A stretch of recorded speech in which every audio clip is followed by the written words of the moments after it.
Parang, kasi matagal ko na talagang planong pakasalan si Dorothy. So, parang few months pa lang kami sinabi ko na sa kanya yun, ikaw yung papakasalan kong babae. Ganun ako siya, sasakyan, ganun ako siya. Sabi ko, hintayin mo lang, kailangan ko lang ng pera. Walang, chill ka lang dyan. Kailangan ko lang ng pera, ha?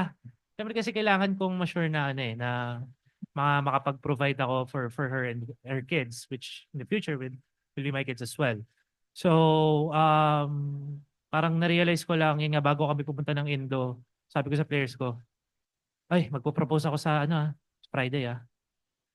Absolutely hindi ako, chill ganyan. So, pinaalam na lang namin sa, ano, sa prod ng MPL, and I think they were more than excited to help me pagdating dun sa, ano, sa proposal. So, it was really easy for me kasi pagdating pa lang namin dito, kinausap na ako ng prod. So, they had a plan, and yun, ginawa na lang namin. So, nakakatuwa.